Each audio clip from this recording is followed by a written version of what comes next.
There are returns that feel like closure, the kind that invite forgiveness, reconciliation, or the very least, understanding. And then there are returns that carry something far more unsettling beneath the surface, something unresolved that has not come back to heal, but to reopen what was never meant to stay buried. In the world of the bold and the beautiful, the past does not simply fade. It waits, it watches, and when it chooses to reappear, it rarely does so without purpose. Remy's return was not loud, not dramatic in its introduction, but it carried a weight that would soon reshape everything around it, because this was not a man seeking peace. This was a man returning with intent. The moment at Il Giardino did not seem significant at first glance. It unfolded like any other chance encounter, a brief interruption in the rhythm of a place where lives intersected casually, often without consequence.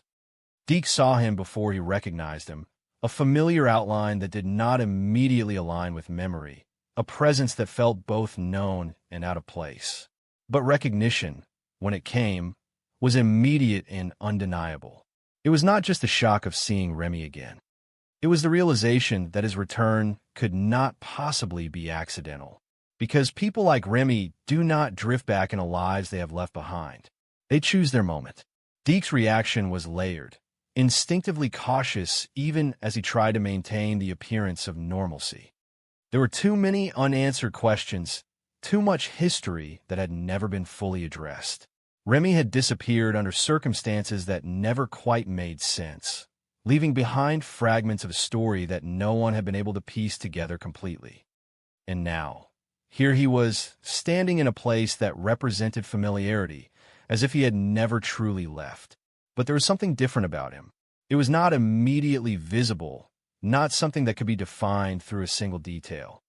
It was in the way he carried himself, the quiet confidence that replaced the ambiguity he once held, the sense that he was no longer reacting to the world around him, but shaping it.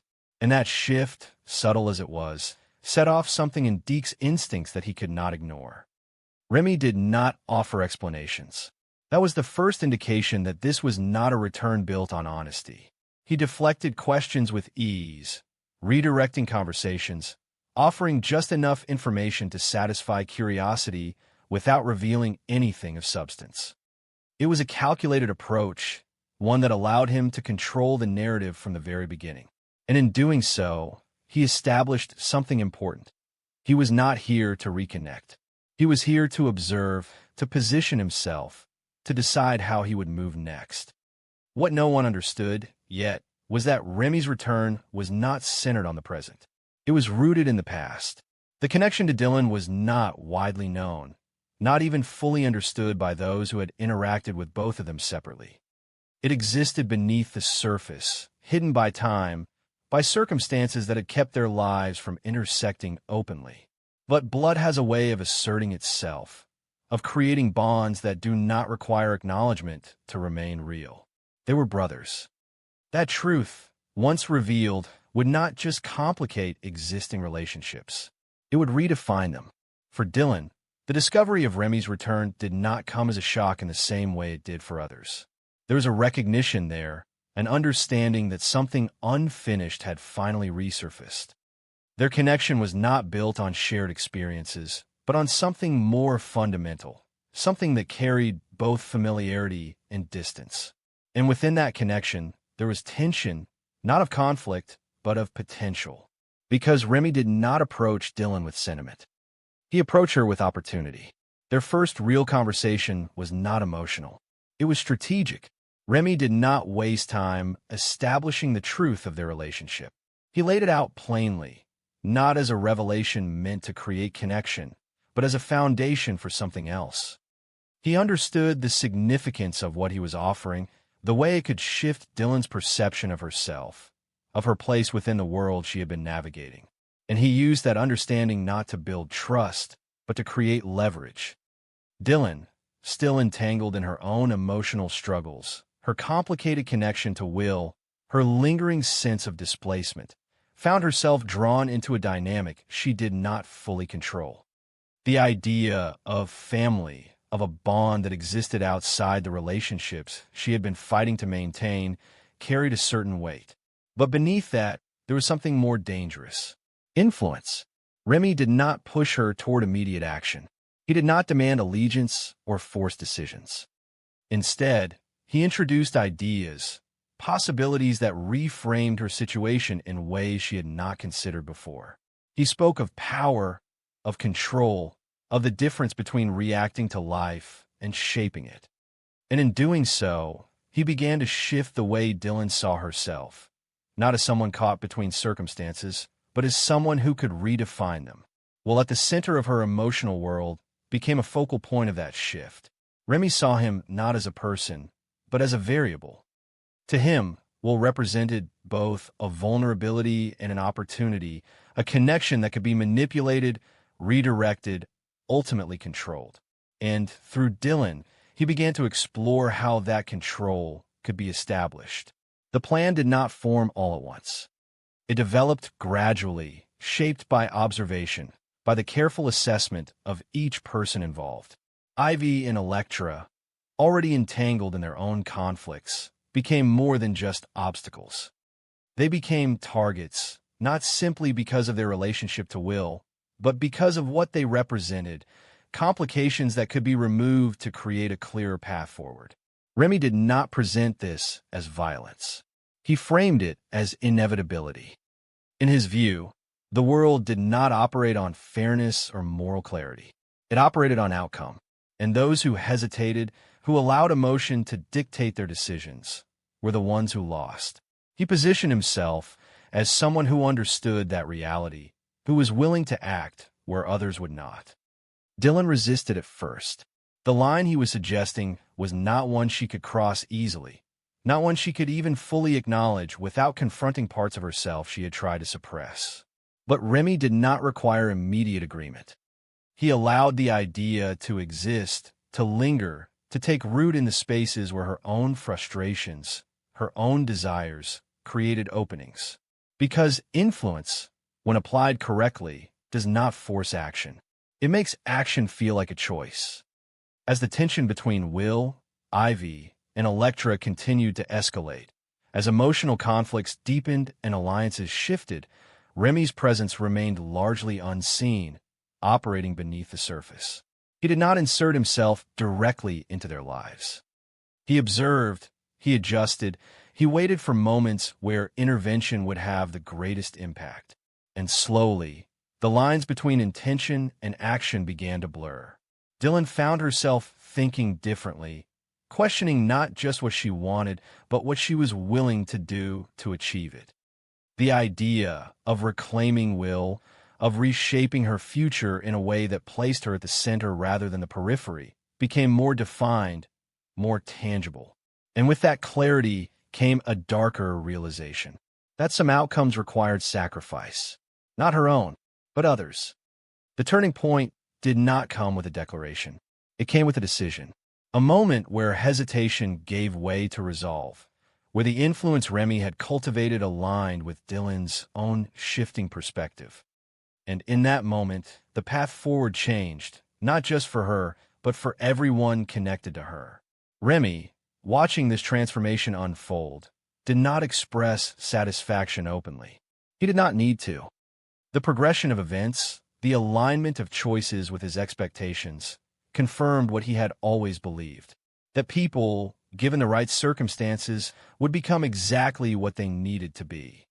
And as the situation moved toward a confrontation that would not be easily undone, as the stakes rose beyond emotional conflict into something far more dangerous, one truth began to take shape with chilling clarity. This was no longer a story about love. It was a story about control. And in a world where control is pursued without limits, the consequences are never contained. They spread, they escalate, they transform everything they touch. Because once a line is crossed, once the possibility of irreversible action becomes real, there is no returning to what existed before. Only the question of how far someone is willing to go, and who will still be standing when it's over. The shift did not happen all at once. It unfolded in fragments, in quiet decisions that did not feel irreversible at the moment they were made, but carried within them the weight of something far darker taking shape. In the world of the bold and the beautiful, destruction rarely begins with violence. It begins with permission. And what Remy had been carefully cultivating within Dylan was not hatred, not even desperation, but something far more dangerous: justification. At first, Dylan still clung to the illusion that she could control the outcome without crossing the line Remy kept subtly redrawing in front of her. She told herself that reclaiming will did not require harm, that emotional manipulation, timing, and proximity would be enough. She began positioning herself back into Will's life with a precision that felt almost natural, as if she were simply reclaiming a place that had always belonged to her. Her conversations with him shifted, no longer reactive, no longer shaped by insecurity, but grounded in a calm certainty that made her presence difficult to dismiss. She no longer competed openly with Electra. Instead, she became inevitable. Will noticed it. Not immediately as a threat, but as a change. Dylan was no longer the woman who had once stepped aside, who had sacrificed herself for the sake of others' happiness. She was composed, deliberate, and strangely reassuring at a time when his life felt increasingly unstable. The chaos surrounding Electra's disappearance, the lingering suspicions about Ivy, and the emotional fatigue of constantly reacting to crises had left him vulnerable to something he had not expected to crave: stability. And Dylan, guided by Remy's influence, knew exactly how to provide it. But stability built on manipulation does not remain hidden forever. It creates distortions, small inconsistencies that begin to surface the closer one looks.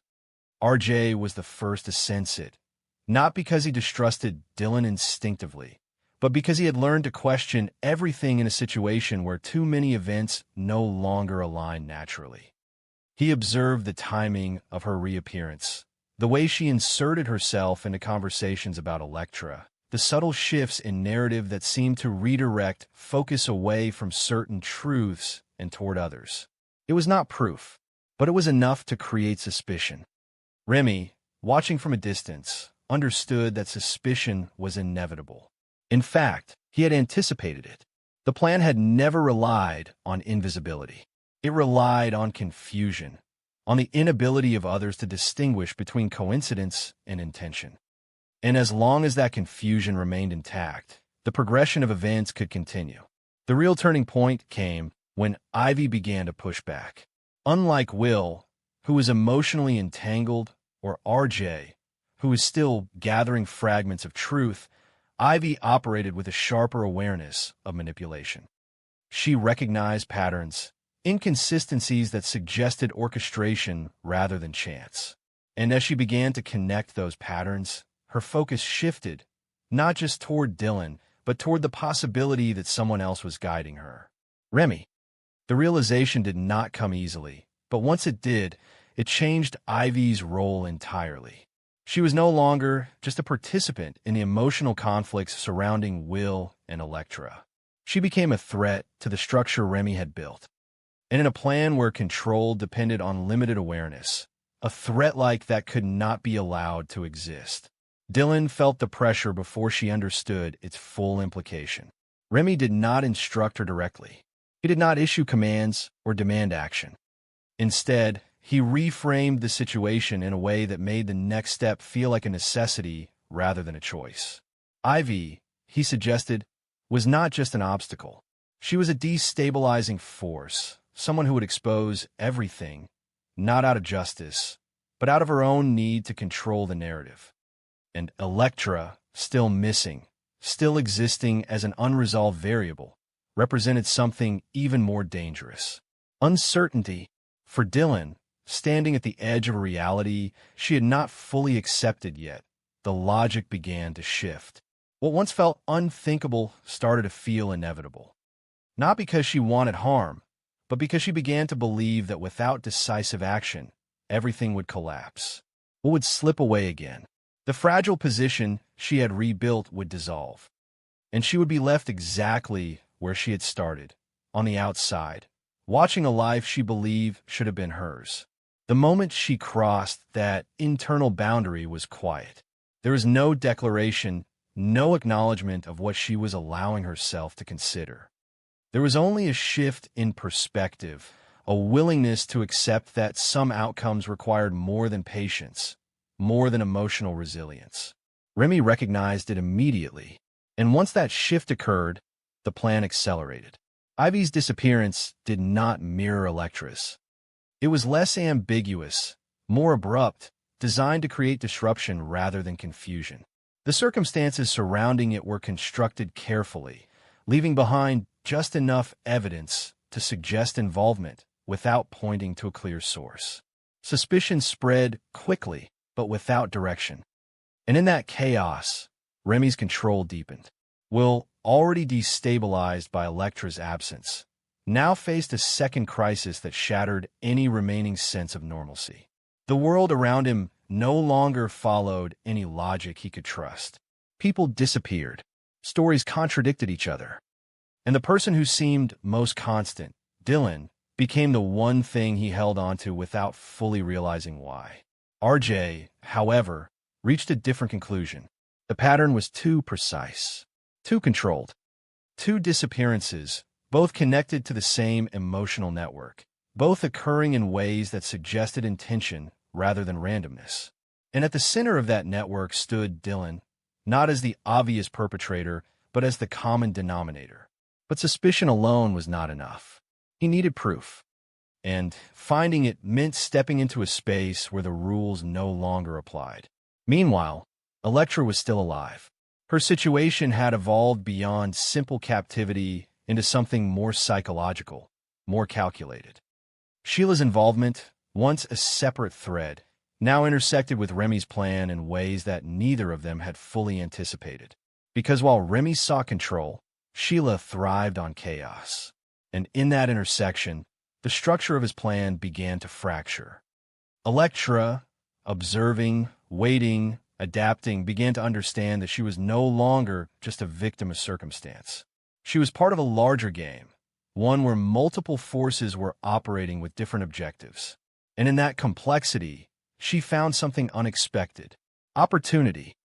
Back in Los Angeles, the tension reached a breaking point. RJ confronted Dylan, not with accusations, but with questions designed to force inconsistencies into the open. He did not expect immediate answers. He expected reaction. And what he saw in that reaction, the hesitation, the subtle shift in composure, confirmed what he had begun to suspect.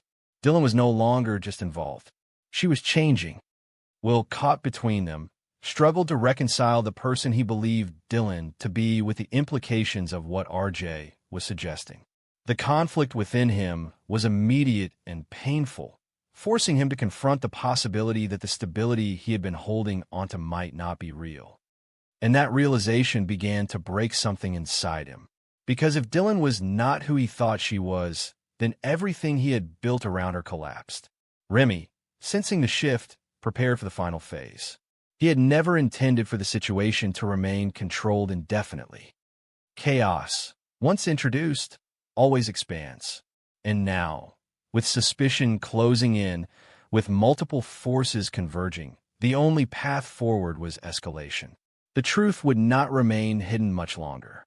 And when it surfaced, it would not simply expose what had happened. It would force everyone involved to confront the consequences of choices that had already gone too far. Because in the end, this was never just about love or revenge or control. It was about transformation and the people they had become in the process of trying to reshape their lives. Some would survive it, some would not, but none of them would remain the same once.